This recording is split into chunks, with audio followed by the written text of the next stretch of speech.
Hello everyone, welcome back to my channel and welcome back to another video of this series. तो इस video series जैसे कि पहले भी आप लोगों ने अगर देख रखी है तो मैं बता दूं कि इस वीडियो सीरीज में हम कर रहे हैं NIOS based practice question block wise कर रहे हैं हम, ठीक है। तो इससे पहले की 2 वीडियोस मैं डाल चुकी हूँ जो कि कोर्स 501 के ब्लॉक 1 और 2 की थी। ये है 501 के ब्लॉक 3 की, जिसका नाम है elementary education in India in the contemporary context रह गया यहाँ पे लिखना, ठीक है। So this is part 2 of इस टाइटल का पार्ट 2 है। इससे पहले की वीडियो का भी यही टाइटल था बट वह था पार्ट 1, ठीक है।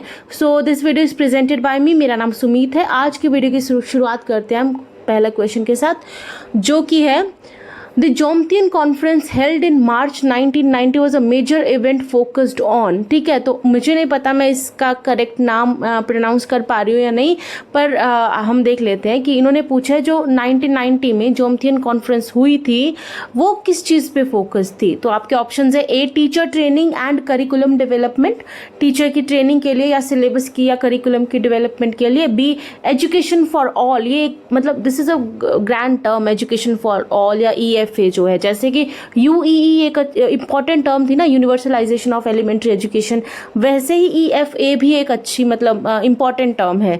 सी ऑप्शन है हमारे पास universalization of higher education. D option है promoting education in developed countries, ठीक है। तो इसका हम करेक्ट आंसर देख लेते हैं। आप वीडियो को पॉज करके इसका करेक्ट आंसर जो है अपने मन में सोच सकते हो। I take you to the correct answer. So इसका करेक्ट आंसर है option B, which is education for all. So basically 1990 तो लाइक बहुत टाइम की बात होगी ना, 30 साल से भी ऊपर का ये टाइम हो गया जब 99, तब सब बच्चे खासकर डेवलपिंग कंट्रीज में तो जा ही नहीं पाते थे स्कूल। तो इसी मुद्दे को ध्यान में रखते हुए थाईलैंड के एक शहर जिसका नाम है जोमथियन, वहाँ पे एक कॉन्फ्रेंस का जो आइडिया आया जो कि मार्च 1990 में हुई थी, क्योंकि जगह का नाम जोमथियन था, या मतलब प्रोनाउंसिएशन मुझे नहीं पता है बट मैं ऐसे बोल रही हूँ, तो इसको जोमथियन कॉन्फ्रेंस भी बोला गया है, ठीक है। इसमें टोटल पार्टिसिपेंट्स कितने थे ये क्वेश्चन भी पूछा जा सकता है। कब हुई? मार्च 1990, ठीक है। कहाँ हुई? जोमथियन नाम की जगह पे। कौन सी है ये? EFA, ठीक है। EFA एजुकेशन फॉर ऑल पे कॉन्फ्रेंस है ये, ठीक है। इसको world conference on education for all भी पूछा जो बोला जाता है, ठीक है। आपको ये भी पूछा जा सकता है कि world conference on education for all कहाँ पे हुई थी, तो वो जोमथियन नाम उसका जो आ जाएगा। कब हुई? 1990 में। कितने लोगों ने पार्टिसिपेट किया, जो कितनी कंट्रीज ने पार्टिसिपेट किया? तो 155 Nations of United nation, members of United nation, उन्होंने इस कॉन्फ्रेंस में पार्ट जो है लिया। तो इसका जो मेन मुद्दा तो वही था कि एजुकेशन की एक्सेस, एक तो यूनिवर्सल एक्सेस, ठीक है। यूनिवर्सल एक्सेस, यूनिवर्सल एक्सेस का मतलब हुआ कि एजुकेशन को सब तक पहुंचाना, ठीक है। दूसरा जो इसका हम कह सकते हैं कि एजुकेशन पहुंच तो गई बट एजुकेशन की जो क्वालिटी है वो भी अच्छी हो। तो एजुकेशन जो है क्वालिटी एजुकेशन भी होनी चाहिए, यानी कि एजुकेशन यूनिवर्सल तो हो गई बट अब उसकी एजुकेशन की जो क्वालिटी है वो भी सही होनी चाहिए। उसके बाद एक टर्म हम देख सकते हैं कि इस पे ध्यान दिया गया, इक्विटी। इक्विटी मतलब कि कोई भी ऐसे वर्ग पीछे ना छूटे, ठीक है, चाहे लाइक क्लास बेस या फिर जेंडर बेस, ना लड़कियां पीछे रहे, ना ऐसा है कि कोई मतलब सोशली बैकवर्ड क्लासेस है वो पीछे रहे। तो इक्विटी होनी चाहिए जहाँ तक कि एजुकेशन की बात है। फिर पार्टनरशिप, एक इसकी इम्पॉर्टेंट जो चीज़ रही है वो है पार्टनरशिप। पार्टनरशिप किस में? सरकार में, समाज में, NGO सब मिल के जो है इस एजुकेशन का यूनिवर्सल एक्सेस जो है, जो बेसिक एजुकेशन सब तक पहुँचाने की कोशिश करें, यही इसके जो मेन मुद्दे रहे थे, ठीक है। सो कब हुई थी? 1990 में। कहाँ हुई थी? जोमथियन कॉन्फ्रेंस। नाम क्या है? World conference on education for all. और कितने मेंबर्स ने पार्टिसिपेट किया था? 155। और इसकी जो हमने बाकी जो फीचर्स हैं हमने देख लिया, यूनिवर्सल एक्सेस, ठीक है, quality education, partnership and equities के जो मेन मुद्दे रहे हैं, ठीक है। सेकेंड क्वेश्चन देख लेते हैं। So the second question is, which of the following is not listed as a core area of commitment for UNESCO regarding EFA movement, ठीक है। EFA movement जैसे कि मैंने आपको अभी बताया, ये है एजुकेशन फॉर ऑल, ठीक है। मैंने कहा ना UEE की तरह ये भी जो है ये भी एक इम्पॉर्टेंट टर्म है, EFA एजुकेशन फॉर ऑल। तो कौन सा इनमें से एक एरिया ऑफ कमिटमेंट यूनेस्को के अकॉर्डिंग जो EFA मूवमेंट है, ठीक है, इनमें से कौन सी चीज़ पे ध्यान नहीं दिया जाता है बेसिकली? तो इसके ऑप्शन है: A integrating EFA into all UNESCO program activities, B supporting countries in implementing EFA, C developing regional mechanisms for capacity building, या फिर D providing direct financial aid to individual students. ठीक है, तो इसमें से कौन सी चीज पर जो यूनेस्को का फोकस नहीं रहा है EFA मूवमेंट के तहत? इसका करेक्ट आंसर आप एक बार पॉज करके दोबारा इसको जो क्वेश्चन पढ़ के आप सोच सकते हैं।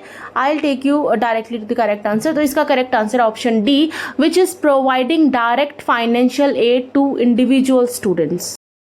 सो वैसे भी अगर हम दिमाग लगाएं तो यूनेस्को एक वर्ल्ड लेवल की ऑर्गेनाइजेशन है। ठीक है, एक इंडिविजुअल स्टूडेंट को कैसे डायरेक्टली फाइनेंशियल एड दे सकती है? वो तो जैसे कंट्रीज को सपोर्ट कर सकती है EFA को इम्प्लीमेंट करने के लिए या लागू करने के लिए। ठीक है, कैपेसिटी बिल्डिंग प्रोग्राम्स चला सकती है। ठीक है, एक्सचेंज हो सकता है डिफरेंट कंट्रीज की, यहाँ की जो तौर तरीके वो दूसरी कंट्री में सिखाए जा सके, वहाँ के तौर तरीके इस कंट्री में सिखाए जा सकें।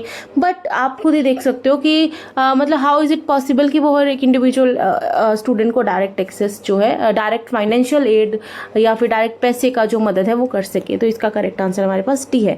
अगला क्वेश्चन देख लेते हैं। Next question is the Nali Kali model, I hope मैं इसको भी सही प्रोनाउंस कर रही हूँ, pioneered in Karnataka, is noted for what specific approach to classroom interaction. तो कल भी हमने काफ़ी सारे, मतलब पिछली वीडियो में भी हमने काफ़ी सारे ऐसे स्टेट स्पेसिफिक जो प्रोग्राम्स किए थे। सो आज का हमारा कर्नाटका का प्रोग्राम है।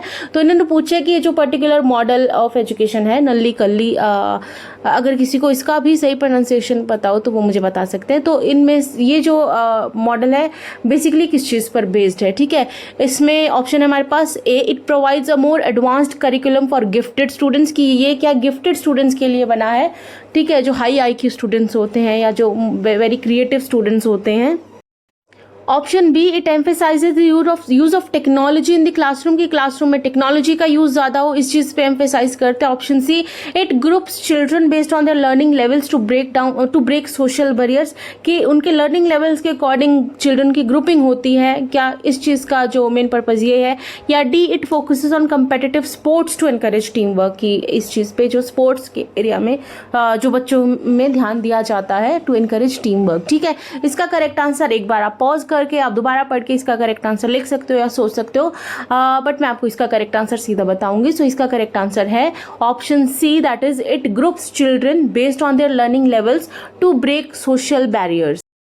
सो नल्लीकल्ली का मेरे को प्रोनाउंसिएशन तो नहीं पता, बट इसका एक्चुअल में मीनिंग जो होता है वो मतलब जॉयफुल लर्निंग होता है, यानी कि खेल खेल में सीखना। आई थिंक पहला वर्ड है उसका नाम खेलना है और दूसरा वर्ड है उसका नाम सीखना है। ठीक है, तो इसका जो मतलब होता है वो होता है खेल खेल में सीखना।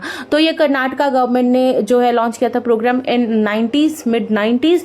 इसमें बच्चे क्लास में ना जैसे अभी क्या होता है, लड़कियां एक साथ बैठ जाती हैं। ठीक है, मतलब ग्रुपिंग वैसे भी होती है, थोड़ी जेंडर बेस्ड ग्रुपिंग होती है जब क्लास में वो बैठते हैं, या फिर देखो रिलीजियस या क्लास, ये मतलब ग्राउंड रियलिटी तो यही है कि ये होता है। ठीक है, रिलीजन के बेसिस पे वो एक साथ बैठते हैं या कास्ट बेसिस पे वो एक साथ बैठते हैं, ये भी होता है लाइक ग्राउंड लेवल पे जो रियल हम बात करें तो। बट इसमें क्या होता था, जो बच्चे थे ना वो ऐसे अलग अलग लेवल 1, लेवल 2, लेवल 3 पे बैठते थे based on their learning levels. ठीक है, कि वो पढ़ाई कितनी कर पा रहे हैं उस लर्निंग लेवल पे, कौन किस लेवल तक पहुंच चुका है, मैथ्स, इंग्लिश या हिंदी या लैंग्वेज या किसी की भी बात करें, तो वो लर्निंग लेवल के अकॉर्डिंग बैठते थे। तो ना तो उनको ऐसे कॉम्प्लेक्स आता था, उनके साथ बच्चे जो बैठते उनको भी उतना ही आता है, तो वो कॉन्फिडेंस के साथ जो है वो मतलब अपनी पढ़ाई कर पाते थे, आगे बढ़ पाते थे। अभी वो हाई लेवल वाले बच्चों के साथ बैठते थे तो उनको वैसे ही कॉम्प्लेक्स आ जाता था कि मैं शायद कुछ नहीं कर पा रहा हूँ। ठीक है, दूसरा इसका ये भी फायदा होता था कि सोशल बैरियर्स, क्योंकि मैंने कहा ना कि बच्चे ना कास्ट, जेंडर, इस ग्रुपिंग के हिसाब से नहीं बैठते हैं, वो लर्निंग लेवल के हिसाब से बैठते हैं। ठीक है, तो ये सोशल बैरियर्स को भी जो है क्या तोड़ता था। ठीक है, सो ये प्रोजेक्ट था कर्नाटका गवर्नमेंट का 1990s में जो लॉन्च किया गया था। इसका मतलब है खेल खेल में सीखना, मतलब एक्टिविटी बेस्ड लर्निंग इस पे बात की गई थी। सॉन्ग्स, प्लेज, डांस, इस सब के थ्रू जो है बच्चों को सिखाया जाता था। और इसमें जो मेन जो चीज़ थी वो थी कि बच्चों को ग्रुप लेवल, लर्निंग लेवल्स के हिसाब से जो उनकी ग्रुपिंग करके बिठाया जाता था एक क्लास में। अगला क्वेश्चन देख लेते हैं हम। अगर आपको अभी तक कोई डाउट हो तो आप मेरे को पूछ सकते हैं कमेंट सेक्शन में, मतलब कुछ समझने में दिक्कत आई हो तो। अगला क्वेश्चन है, which international declaration first proclaim the right of a child to education, ठीक है, तो बच्चे का शिक्षा का अधिकार कौन सी इंटरनेशनल डिक्लेरेशन में सबसे पहले जो है उस पर बात की गई थी। तो इसके ऑप्शन हमारे पास है, option A universal declaration of human rights जो 1948 में था, option B United Nations declaration of rights of the child जो 1959 की बात है, option C charter of United Nations 1942 या option D international convent on civil and political rights. तो इसमें बच्चे की एजुकेशन का जो बात है, बच्चे का शिक्षा का अधिकार की जो बात है, वो किस इंटरनेशनल डिक्लेरेशन में की गई थी। तो इसका करेक्ट आंसर अगेन आप पॉज करके दे सकते हो, मैं आपको सीधा सही आंसर की तरफ लेके जाती हूँ। इसका करेक्ट आंसर ऑप्शन सी जो कि चार्टर ऑफ यूनाइटेड नेशन जो कि 1942 में जो है वो आया था। अभी आप NIOS की PDF अगर डाउनलोड करोगे ना, तो अगर वो इस बेसिस पे क्वेश्चन पूछेंगे तो इन्होंने बहुत साफ साफ लिख रखा है कि the first international declaration on this issue that proclaimed this issue मतलब right of child to education was charter of United Nation in 1942। पर अगर हम इसको गूगल करके देखेंगे ना, तो आप देखोगे कि ऐसा कोई एक्चुअल में ऑफिशियल चीज़ जो है एग्जिस्ट करती नहीं है। बट क्योंकि इन्होंने इतनी बड़ी स्टेटमेंट दे रखी है और हो सकता है ये फिर पूछ भी लें, और इसीलिए अब अकॉर्डिंग टू NIOS का जो ये है, क्योंकि ये जो मैंने स्क्रीनशॉट लेके लगा रखा है तो ये NIOS का खुद का लिखा हो, मतलब ये DLED मटेरियल जो है उसी में से लेके मैंने बताया। बट अगर हम गूगल करेंगे ना इस चीज़ को लेके, तो ऐसा चीज़ आती नहीं है उस पर। वो तो कहते हैं ये चीज़ एग्जिस्ट नहीं करती, क्योंकि यूनाइटेड नेशन जो है 1945 में बना था, तो ऐसी कोई चीज़ ऑफिशियली एग्जिस्ट करती नहीं है। 1942 में यूनाइटेड नेशन का जो है डिक्लेरेशन हुई थी, एक पहली बार ये नाम यूज़ किया गया था, बट यूनाइटेड नेशन खुद ही 1945 में बना एक्चुअल में। तो हाँ, वो थोड़ा कन्फ्यूजन है। But according to this particular PDF या फिर दिस पर्टिकुलर जो मटेरियल है, स्टडी मटेरियल, इसका आंसर है सी। ठीक है, अगला क्वेश्चन देख लेते हैं हम। ज़रूरी नहीं है अब यही पूछेंगे, बट हाँ क्योंकि इसमें पूछा गया है तो पूछ भी सकते हैं। ठीक है, इसमें बताया गया है। तो अगला क्वेश्चन है हमारे पास, at the world education forum in Senegal का कैपिटल डाकर, आई थिंक इसको ऐसे प्रोनाउंस किया जा सकता। बेसिकली मेरी तो प्रोनाउंसिएशन ही ऐसे हो रखी है दूसरे देशों की ये चीज़ें सुन के। So at world education forum in Dakar Senegal, representatives from how many countries and organisation pledge to provide education for all. Again education for all के EFA को लागू करने के लिए ऑब्वियसली कॉन्फ्रेंस हुई थी।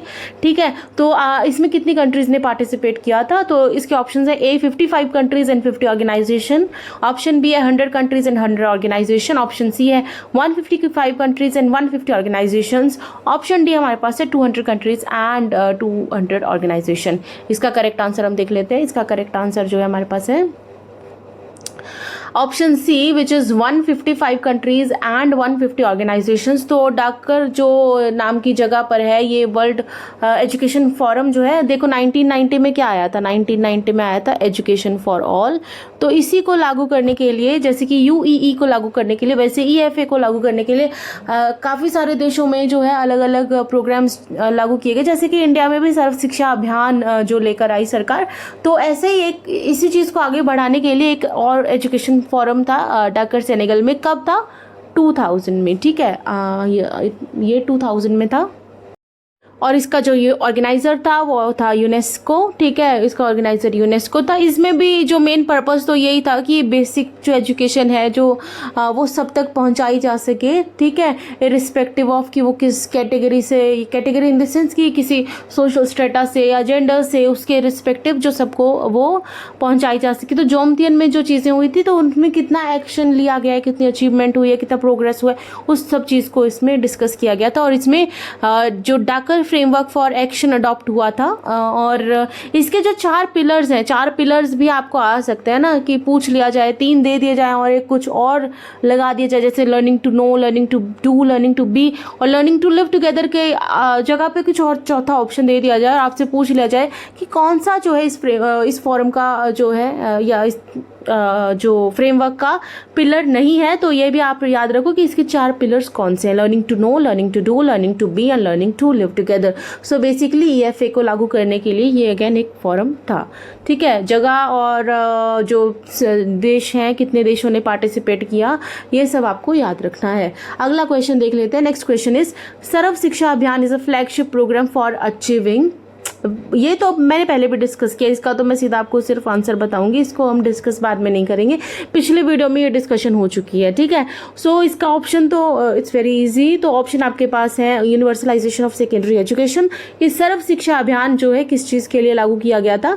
बी है universalization of elementary education, option C है हमारे पास यूनिवर्सलाइजेशन ऑफ हायर एजुकेशन, या फिर ऑप्शन डी है हमारे पास यूनिवर्सलाइजेशन ऑफ वोकेशनल एजुकेशन, ठीक है। तो मैंने वीडियो में इसमें भी बहुत बार बोल दिया है यूईई, तो इसका करेक्ट आंसर हमारे पास यूईई है, जो कि है यूनिवर्सलाइजेशन ऑफ एलिमेंट्री।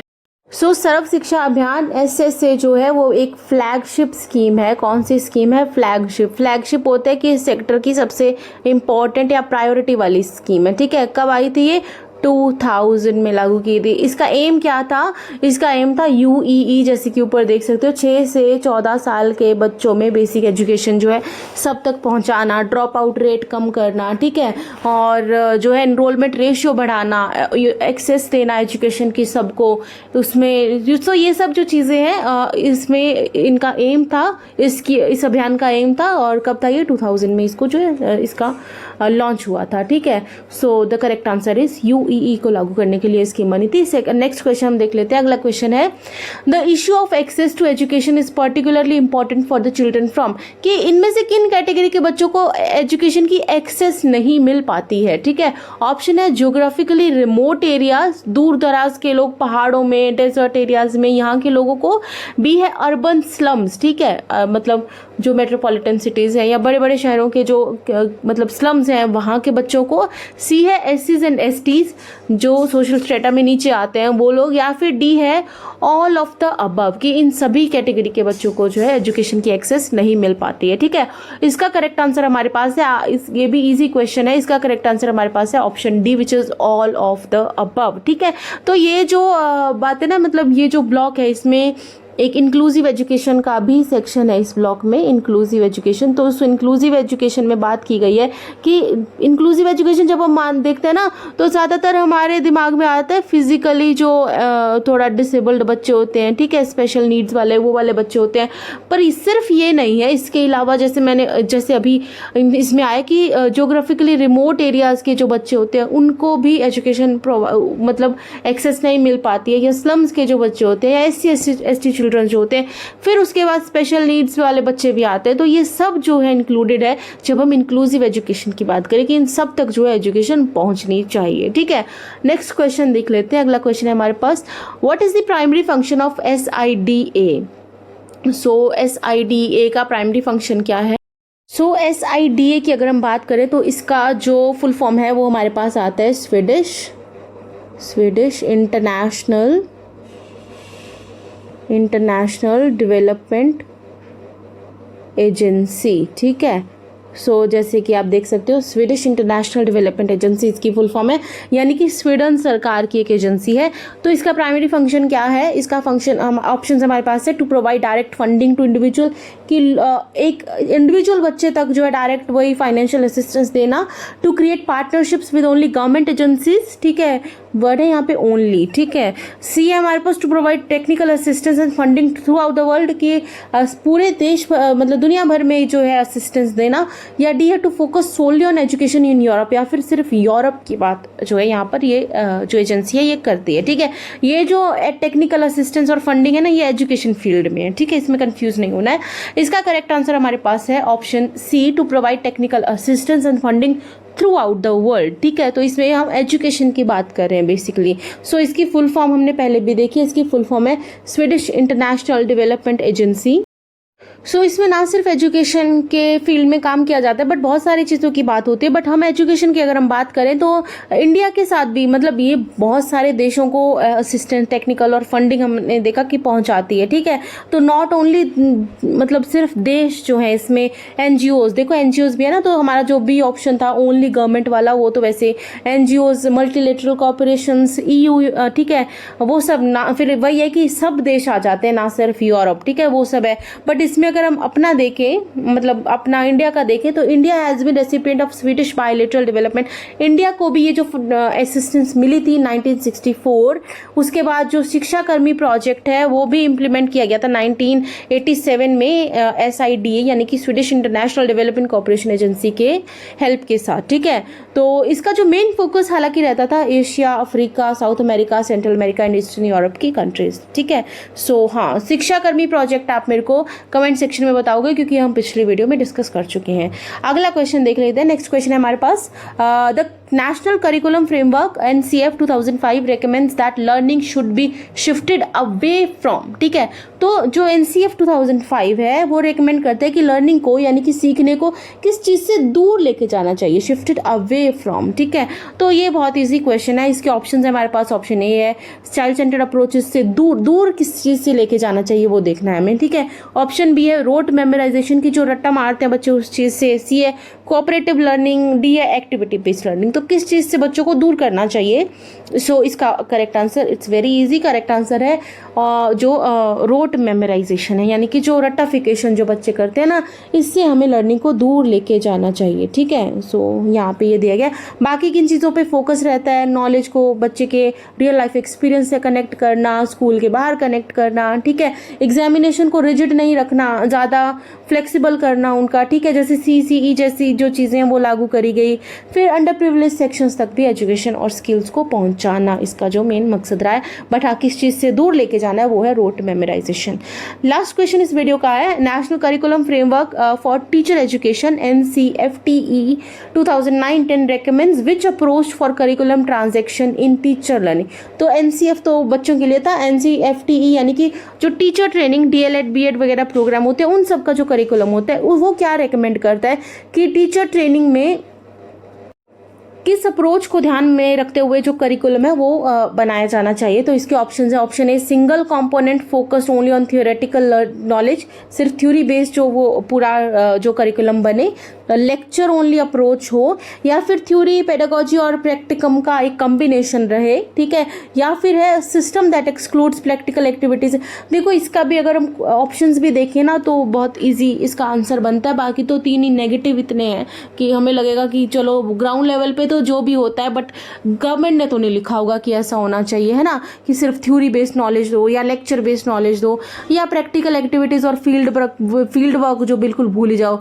तो इसका ऑप्शन हमें सीधा सीधा दिखाई दे रहा है, option C, which is integration of theory, pedagogy and practicum.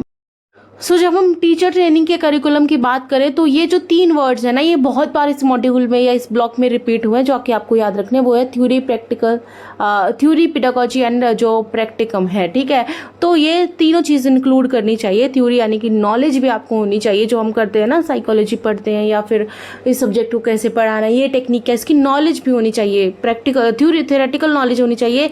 ठीक है, फिर उसको हम प्रैक्टिस में लेके आए, प्रैक्टिकल लेवल पे भी उसको जो है लेके जाएं। ठीक है, सो ये तीन पिलर्स रहेंगे जब हम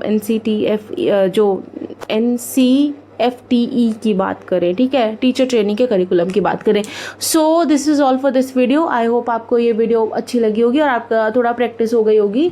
और इससे पहले कि मैं परसों आई थिंक नेक्स्ट वीडियो लेके आऊँ, तो आप अगला ब्लॉग जो है आप पढ़ के रखिए और फिर उसकी प्रैक्टिस हम इस वीडियो सीरीज़ में करेंगे। तब तक के लिए आप तैयारी करते रहिए और हम मिलते हैं अगली वीडियो में।